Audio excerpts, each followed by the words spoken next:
pour ce webinaire Canon. Donc, le thème du jour, comme vous le voyez dans le titre, c'est l'armoire digitale ou comment centraliser et retrouver facilement et rapidement tous les documents à la fois de vos clients, mais aussi de vos fournisseurs. Donc, durant ce webinaire, nous allons vous montrer à quel point l'armoire digitale est importante et facile d'usage au quotidien. Une fois installée, vous ne pourrez plus vous en passer. Je serai accompagné de Charline Lemarchand qui vient de se présenter, qui est la représentante pour le marché français de Zerfor. Tout d'abord, en premier point, si on pouvait passer à la slide suivante, s'il te plaît, Charline. Merci. Canon est un acteur majeur de la transformation digitale. Parce que depuis plusieurs années, nous innovons dans des solutions et accompagnons les entreprises dans leur transformation pour bénéficier de nouvelles technologies, en l'occurrence le cloud. Les avantages du cloud va nous permettre une mise en production qui va être plus rapide de nos solutions, de traiter des flux métiers spécifiques, de vous accompagner dans la conformité vis-à-vis de réglementations en vigueur, sans oublier un point extrêmement important qui est la sécurité de vos documents et échanges associés. Et bien évidemment, l'un des bénéfices du cloud, c'est l'accès à distance qui va permettre, notamment dans les circonstances actuelles, le travail distanciel, à distance ou le télétravail. En tout cas, quel que soit le flux que vous souhaitez traiter, comme les factures électroniques, les documents RH, notamment la distribution des bulletins de paie en dématérialisé, tout ce qui est contractualisation qui va pouvoir se faire avec de la signature électronique ou des processus métiers en toute mobilité, nous serons à même de vous accompagner dans votre rebond de sortie de la crise actuelle. Toutes ces solutions s'appuient sur un socle technologique de gestion documentaire. Et ce socle, c'est Zerfor, dont Canon est le partenaire et distributeur mondial exclusif. Point extrêmement important. Donc, dans cette session, nous allons nous focaliser justement sur l'armoire digitale pour découvrir tous les avantages que peut apporter justement la solution Zerfor et la gestion de ces documents. Pour cela, je vais laisser la parole à Charline qui va pouvoir vous démontrer le produit avec une première introduction. Je reprends la main, merci Didier. Donc pourquoi est-ce qu'on s'attelle à ça? Eh bien, récemment, comme vous le savez tous, une grande partie de la population a dû rester chez soi pour les raisons que l'on connaît, et cela dans le monde entier, que l'on soit en France, à Singapour, à New York, au Brésil, Australie, aux quatre coins du monde. Alors beaucoup de gens ont dû travailler à distance, loin du bureau, du jour au lendemain, et bien, les entreprises qui avaient déjà mis en place de la gestion documentaire accessible via le web n'ont pas souffert d'être loin du bureau, puisque les collaborateurs ont pu accéder à leurs documents et continuer à traiter leurs tâches. Pas besoin de mener l'enquête pour trouver les documents ou accéder à la dernière version. On pouvait trouver les derniers contrats, les factures quand on en avait besoin.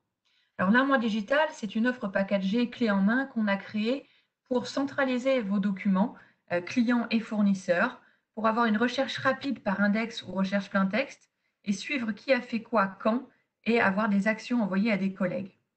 Tous les documents sont sécurisés et accessibles où que vous soyez dans les data centers à la pointe de la technologie et certifiés HDS.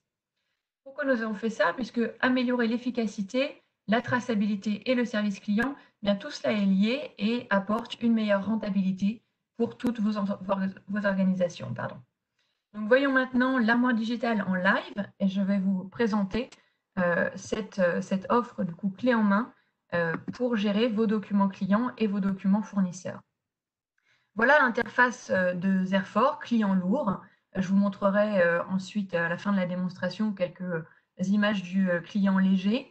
Le client lourd ressemble énormément à l'interface Office, de façon à ce que les utilisateurs soient déjà familiers en fait, avec cet outil. Donc, vous retrouvez le ruban, vous retrouvez les actions Office et les recherches à gauche.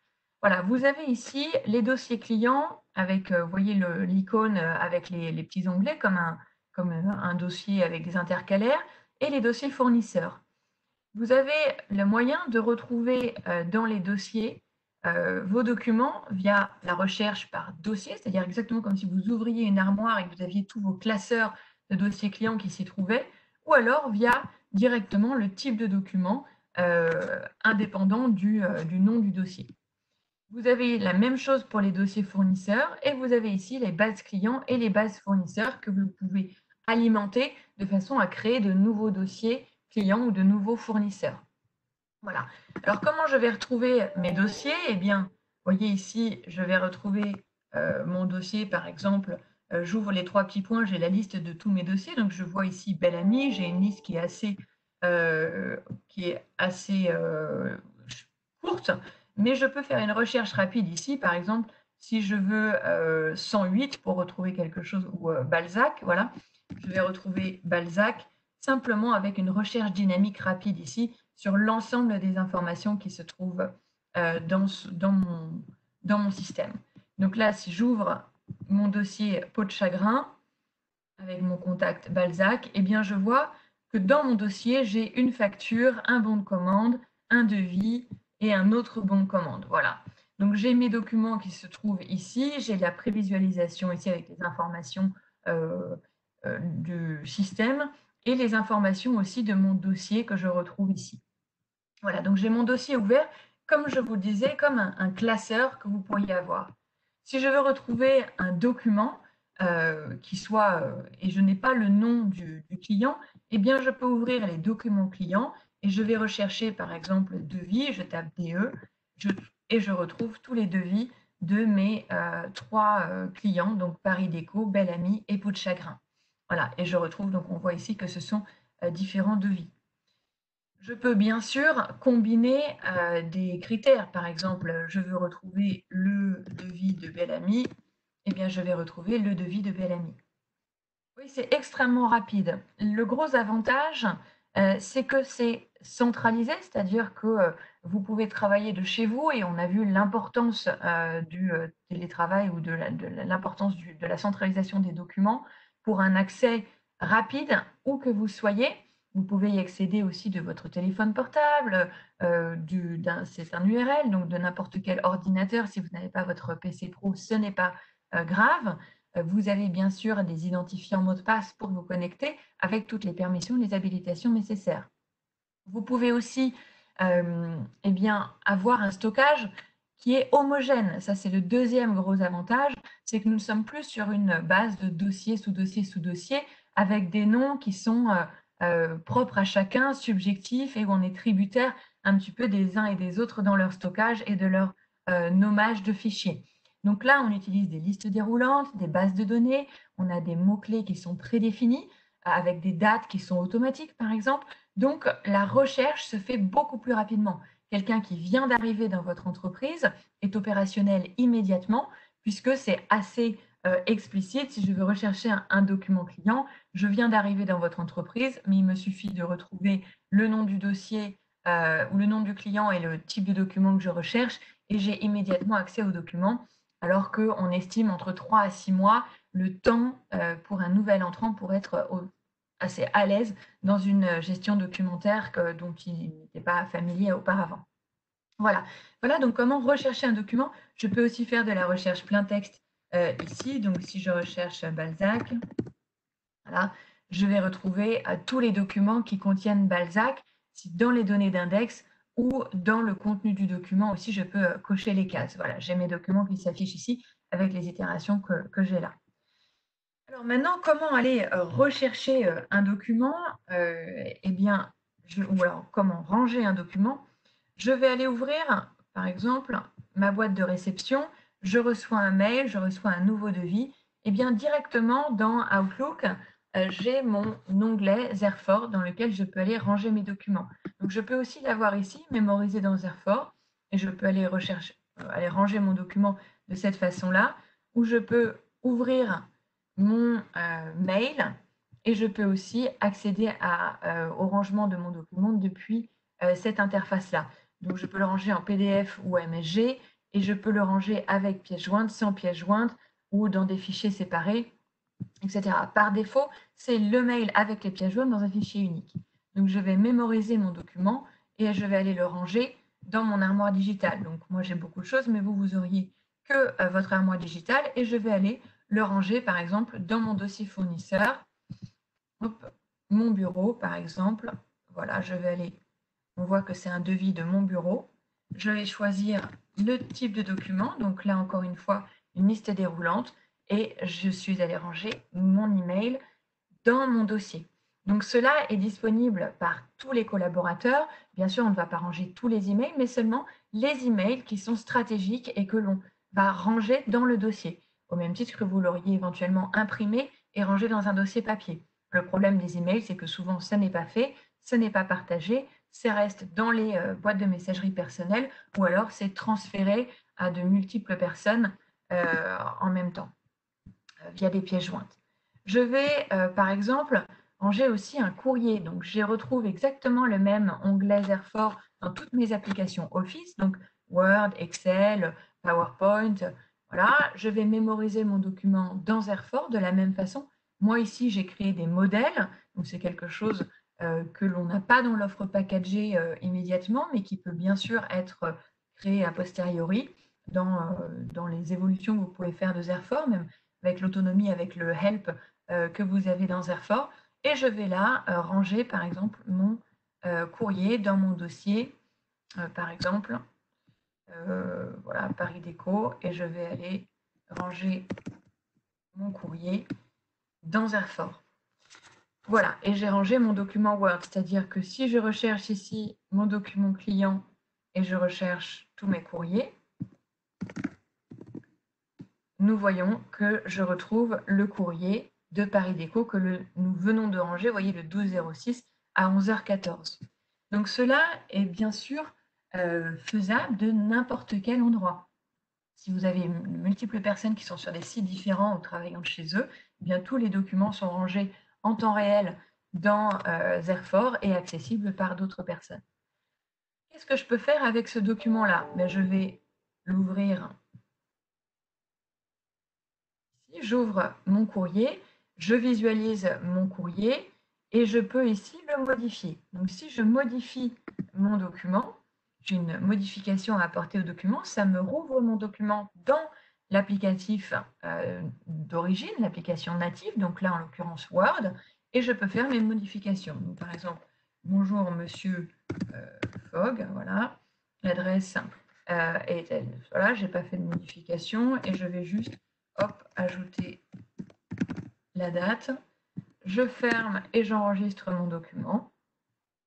Je mets à jour mon document dans Zerfort. Donc, on voit ici que mes modifications ont été ajoutées. Je peux aussi ajouter des fichiers. Par exemple, je peux ajouter un PDF. Donc, on a ici un document Word et un document PDF. Et une fois que mes modifications ont été faites, eh bien, je peux libérer le document. Je peux ajouter des commentaires, donc par exemple, ajout facture. Je libère mon document et vous voyez ici que ça crée une deuxième version de mon document avec l'utilisateur, la date et les commentaires de modification. Ce qui fait que quand une personne va réouvrir le document le lendemain, dans 3 mois, dans 4 ans, eh bien, on aura la traçabilité de ce qui a été fait sur le document, par qui et quand est-ce que ça a été fait. Voilà, donc j'ai le document qui est ici. Une fois que mon document est sauvegardé, eh bien, qu'est-ce que je peux faire? Je peux l'exporter, je peux l'envoyer. Donc, par exemple, l'envoyer, Zerfort va nommer automatiquement ce document-là avec les éléments des index. Donc, vous pouvez bien sûr changer ce titre-là si vous le souhaitez. On peut changer le format. Je peux dire que je veux le fichier en format original, c'est-à-dire que le Word reste en Word, le PDF reste en PDF. Je peux convertir le tout en PDF. Si ce sont des personnes internes, je peux envoyer aussi tout simplement le lien vers un document Zerfort qui évite les pièces jointes, l'alourdissement des messageries et aussi et surtout la sécurité du document puisque seules les personnes habilitées pourront ouvrir le document, ce qui n'est pas le cas bien sûr d'une pièce jointe. Voilà. Je peux aussi ajouter sur un PDF un certificat personnel si vous avez un certificat RGS ou RGS 2 étoiles, pardon. Vous pouvez l'apposer, par exemple, pour un appel d'offres que vous envoyez, vous pouvez ajouter à votre certificat personnel. Voilà, le mail est envoyé à votre nom et votre boîte de messagerie et non à une boîte système. Je peux aussi modifier les données d'index, bien évidemment. Je peux l'envoyer vers le cloud, vers un espace cloud que vous auriez. Et je peux lancer des tâches. Donc, par exemple, vérifier Contenu courrier avant envoi. Voilà. Et je vais assigner la tâche à une personne. Donc, par exemple, le marchand Charline. Donc, voilà un autre utilisateur. Je peux lui dire, merci de le faire, s'il te plaît, avant le 3 juillet. Je lui dis de terminer ou refuser ou d'approuver. Je donne le mode de tâche. J'envoie une mail de notification aux utilisateurs assignés et je m'envoie une notification quand la tâche est mise à jour et je peux mettre un petit mot à la personne à qui j'envoie la tâche. Voilà. Et je démarre cette tâche. Ça me permet de centraliser mes tâches, un petit peu comme dans Outlook, mais là, tout est dans Zerfor et on parle de documents. Voilà, je vais fermer ce document-là. Comment est-ce que je suis les tâches? Eh bien, j'ai mes tâches qui sont ici. Je vois les tâches qui sont démarrées et je vois la tâche que nous venons de créer ensemble avec la date d'échéance au 3 juillet 2020 et je vois qu'elle est non démarrée par la personne. Nous voyons ici le code couleur, ce qui est en rouge et qui n'est pas démarré est hors délai et ce qui est en noir est soit terminé, soit non démarré, mais dans les délais. Voilà, donc ça me permet de garder une trace sur les tâches que j'ai envoyées. Je peux voir seulement celles qui sont en retard. Et si je vais dans les tâches à faire, là, je n'en ai pas, mais j'aurai toutes les tâches que l'on m'a envoyées aussi respectivement à moi-même. Donc, voilà comment rechercher un document dans Zerfor. Voilà comment modifier un document et qu'est-ce que je peux faire avec le document. Donc maintenant, comment est-ce que je peux créer un nouveau fournisseur ou un nouveau client par exemple, je vais créer un nouveau client. Dans ma base client, vous voyez ici, si j'ouvre ma base client, eh bien, je vais tout afficher. Et on voit ici que j'ai 4 clients. Donc, Belle Amie, Paul Chagrin, Fleur du Mal, Paris Déco. J'ai 4 clients. Comment je peux créer un nouveau document? Je fais soit un clic droit, nouveau document, soit j'ai un formulaire. Bien sûr, vous n'auriez que celui-ci, nouveau client ou nouveau fournisseur. Donc, je veux créer un nouveau client. Eh bien, je vais créer mon nouveau client, par exemple, Miclo. Voilà, référence. Je vais créer une référence. L'adresse rue de l'impasse, là par exemple. Et je vais créer donc mon client comme ça, avec par exemple Jean-Paul Sartre, voilà, email du contact, etc. Je ne remplis pas tous les champs ici, ils ne sont pas obligatoires, mais c'est pour être plus rapide dans la démo. J'ai créé donc mon client et là je vois qu'il vient d'être ajouté dans ma liste. C'est-à-dire que je peux d'ores et déjà ajouter un document à mon dossier huis clos, à mon dossier client huis clos. Voilà. Je peux faire exactement la même chose sur ma base fournisseur et rajouter un client dans ma base, un fournisseur dans ma base fournisseur de façon à y ranger des documents. Ça permet à des entreprises qui n'ont pas de CRM, par exemple, ou pas de base dans vos ERP, eh bien d'avoir une sorte de base client et d'avoir un suivi. Vous pouvez aussi avoir la main pour rajouter des informations. Par exemple, là, vous voyez, prospect client. Vous pouvez avoir dans le help de Zerfor aussi, on vous explique comment rajouter des index si nécessaire. Voilà. Eh bien, écoutez, voilà Zerfor.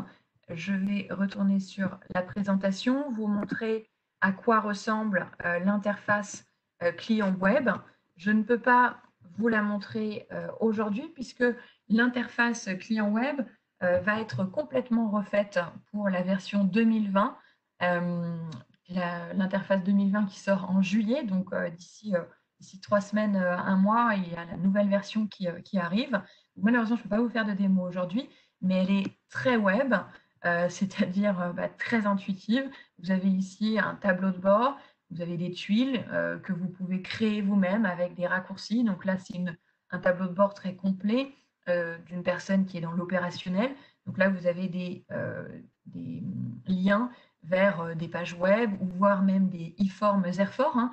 Vous avez des e-formulaires Zerfor pour créer, par exemple, une demande de congé, une demande de changement de nom, d'adresse, etc.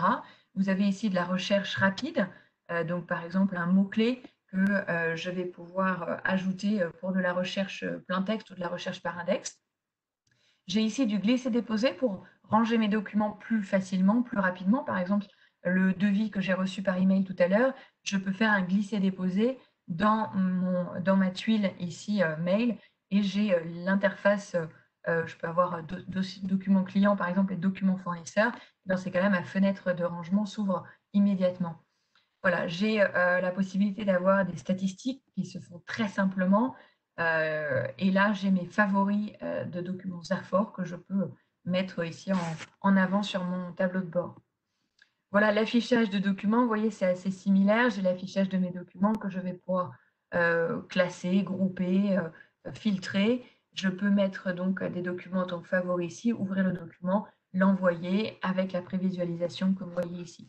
Je ne vais pas rentrer dans le détail, on aura plus d'informations à vous communiquer avec des vidéos ou même des présentations à partir de juillet. Mais voilà, c'est une interface très très intuitive et très rapide. Je vais repasser la main à Didier pour clôturer cette présentation. Donc, comme vous l'avez découvert par la démonstration que vient de faire Charline, Zerfor vous assure une facilité d'utilisation pour une amélioration de la productivité, le tout en toute sécurité, quels que soient vos documents. Et surtout, on se rend bien compte que avoir les documents centralisés, accessibles 24 heures sur 24, est un élément essentiel de la productivité, de la sécurité pour le bien-être, je dirais, de votre entreprise et son rebond digital. Donc l'armoire digitale peut être une première étape justement de transformation au niveau de votre entreprise, parce que des processus plus ou moins complexes peuvent venir s'ajouter par la suite, comme par exemple le traitement de la distribution des bulletins de paie électroniques dans des coffres forts électroniques individuels pour chacun des salariés, en toute conformité avec les réglementations, bien évidemment, ou de passer au traitement de la facture électronique.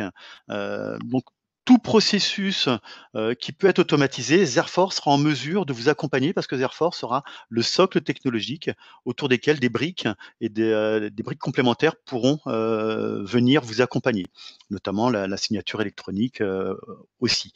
Donc n'hésitez pas à vous rapprocher de vos interlocuteurs Canon afin de partager vos projets de transformation digitale, quel qu'en soit le domaine ou les flux qui pourraient être choisis. Donc voilà. Nous en avons fini aujourd'hui pour cette première session. Donc, qui dit première session, on dit qu'il y en a d'autres. Par exemple, la semaine prochaine, à la même heure, nous aborderons un processus spécifique qui est le processus documentaire achat. Donc, n'hésitez pas à vous inscrire et ça va vous permettre de voir au-delà de simplement le socle armoire digitale de stockage de documents, de voir comment on peut amener des flux documentaires à étapes avec des validations de différentes personnes, de rajout d'informations pour aller jusqu'à la fin d'un traitement total d'un process, et là en l'occurrence le processus documentaire lié aux achats au niveau de vos entreprises. Donc n'hésitez pas à contacter votre interlocuteur Canon pour pouvoir partager ces informations-là et lui indiquer votre souhait de participer à cette prochaine session. Donc je ne sais pas, Charline, s'il y a des questions à laquelle nous pouvons répondre là en live. Sinon, nous serons amenés à les compiler et apporter une réponse globale que l'on fera parvenir aux différents participants.